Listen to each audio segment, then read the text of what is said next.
Bom, e vocês todos devem se lembrar do caso da praça em Araraquara, no interior de São Paulo, no qual uma mulher foi presa pela Guarda Civil Municipal do petista Edinho Silva por estar, segundo essas autoridades, descumprindo o isolamento durante a quarentena.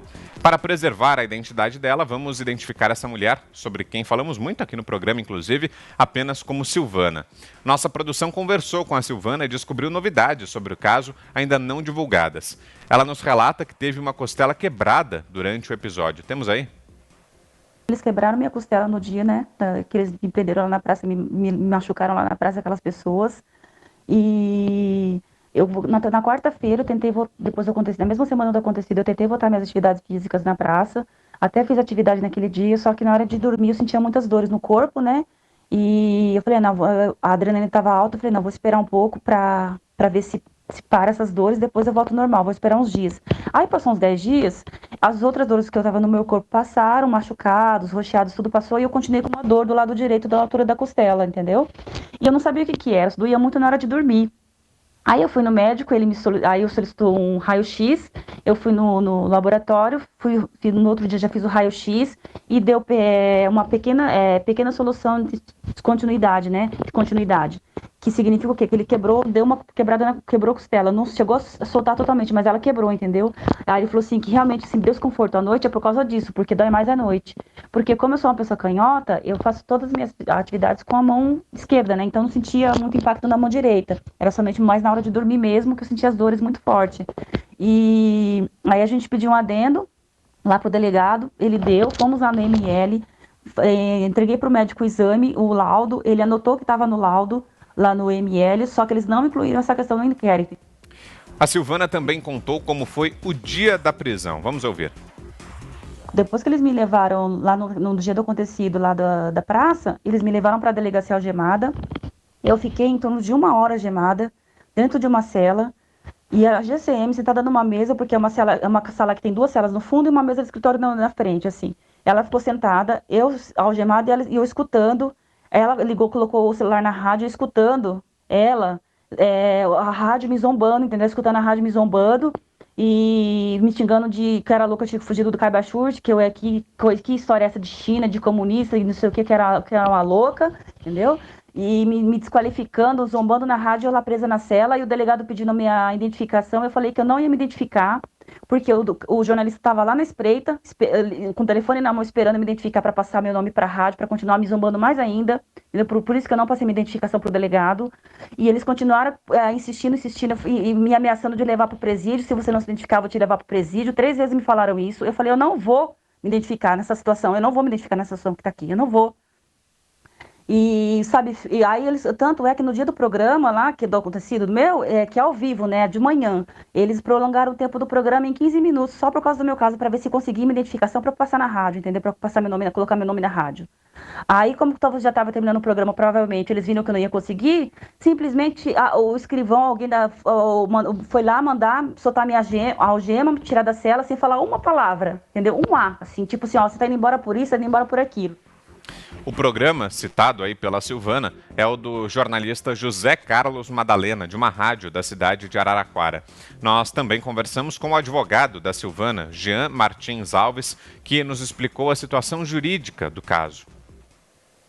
O vídeo é claro e demonstra que a Silvana é vítima, que houve uma ação desastrosa por parte dos GCMs, que houve excesso a caracterizar o crime de abuso de autoridade. Nada obstante, o excesso que culminou na fratura de uma de suas costelas, ela permaneceu algemada, mesmo no âmbito de dentro da delegacia, por horas, até a chegada de seu advogado que pleiteou as suas garantias constitucionais. Então a defesa técnica, amparada em documentação, demonstrará que a Silvana foi vítima de crimes de abuso de autoridade por parte da ação da GCM e também do delegado de polícia que a manteve sob o uso de algemas de forma flagrantemente inconstitucional.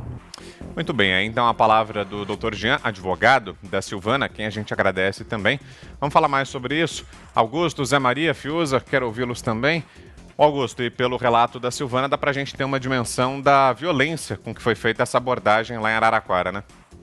Bom, está comprovada agora a cumplicidade do promotor de Justiça que pediu o arquivamento do caso, dizendo que não aconteceu nada demais, ele só não mandou prender a Silvana porque isso já iria um pouco além do tolerável, né? Mas ele põe a culpa nela, diz que ela desafiou esse grupo de guardas municipais, e eu lembro aqui, mais uma vez, que a guarda municipal existe para proteger o patrimônio público só, não para fazer prisões desse tipo e nem para agir em parceria com um jornalista. Esse jornalista, né, não merece esse nome, mas se apresenta como tal. É jornalista o cara que aborda pela primeira vez, faz a primeira abordagem a Silvana. Por que você está aqui? O que está fazendo aqui na praça? O cara é jornalista andando ali com guardas municipais, que aí começam o espetáculo da brutalidade, né? da força dispensável, não era necessário fazer isso. Quanto a isso, essa Araraquara fica perto da minha cidade, Taquaritinga, né? Eu conheço há muito tempo, assim, de passagem, esse vigarista que atende pelo nome de Madalena, né? Esse aí recebe mesada do prefeito de plantão, é um sabujo, né, que é capaz de tentar transformar em culpado uma mulher que foi agredida dessa forma. Então, por quê? Porque ele precisa agradar ao prefeito Edinho Silva, que é do PT, foi ministro da Dilma, que está envolvido numa malandragem, numa bandalheira bilionária, envolvendo a compra de respiradores, e agora vai se descobrindo que existem ramificações da bandalheira que houve em Araraquara, que atingem o tal consórcio do Nordeste, que reúne estados, aí, a maioria dos quais governados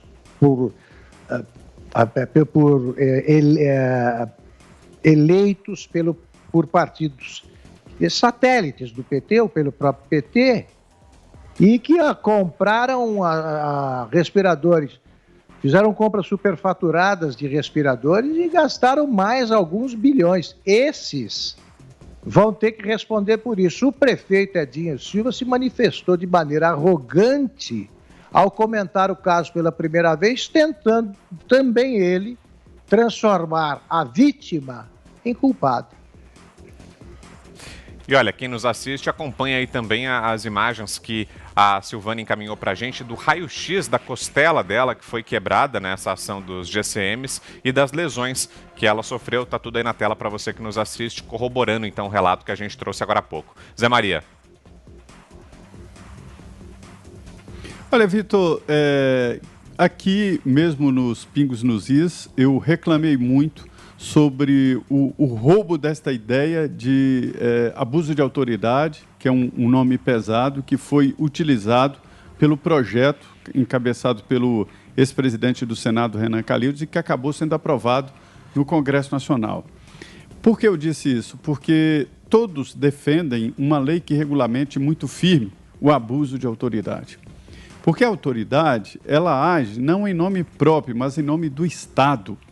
Ao Estado, a Constituição dá o monopólio da violência.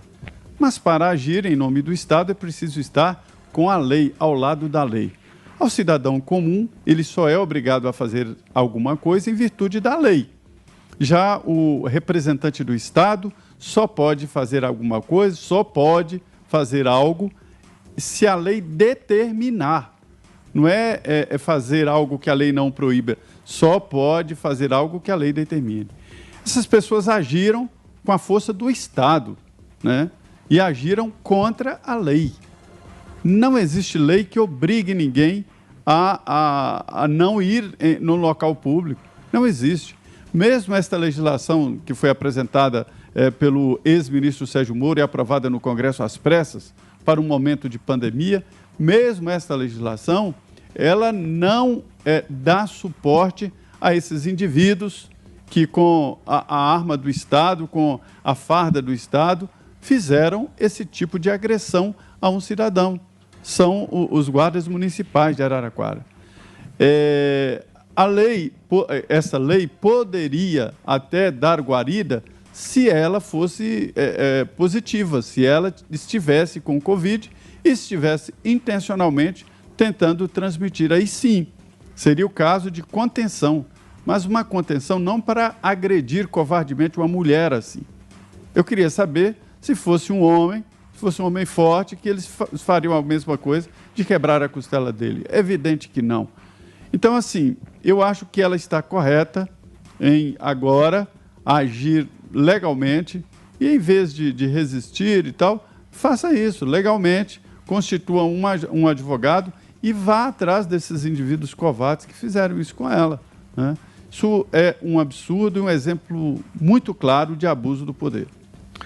Fala, Fiuza. O Vitor, e não há uma grita no país, né? Eu não ouvi, pelo menos, não sei se vocês ouviram. Eu não ouvi uma grita, a gente está vendo, a gente acabou de ver agora um testemunho bizarro, né? Essa mulher foi espancada, depois foi torturada psicologicamente também. Sumiram com ela por um tempo. Algemada, claro que ela ia quebrar a costela. Eu vendo aquelas cenas, eu falei, os caras foram para vários homens armados, para cima de uma mulher numa praça, uma cidadã, como disse o Zé agora, né? Assim, não era uma pessoa que estava colocando vidas em risco diretamente. O que eles tinham que fazer ali era cumprir uma medida sanitária. E não existe cumprir medida sanitária. A medida sanitária não é licença para boçalidade da força do Estado. Então, essa cidadã, como várias outras, eu digo, Vitor, isso é uma indignação legítima, eu não estou fazendo proselitismo aqui, não. Eu fico chocado com a quantidade de gente, de ONGs, de defensores habituais de direitos humanos para causas que às vezes nem parecem fidedignas em relação ao que está sendo alegado, medo da ditadura que está chegando, do fascismo. Onde estão as feministas? Onde estão os humanistas habituais das ONGs? Eu realmente fico chocado. Para mim, assim, nesse momento, diante de um quadro como esse, de um episódio como esse, eu acho que essas pessoas não estão falando a verdade quando elas defendem direitos humanos. Senão elas teria que haver uma grita, não só em relação a esse caso, mas esse talvez seja o mais visível. Então, o caso da Silvana mostra, e o Zé Maria tem razão quando ele acha que o enfrentamento à epidemia no Brasil precisa de uma coordenação nacional. Agora, nesse particular, envolvendo dados, né, da pandemia, envolvendo compras, envolvendo repressão, isso foi a caneta do STF, que deu poderes mágicos.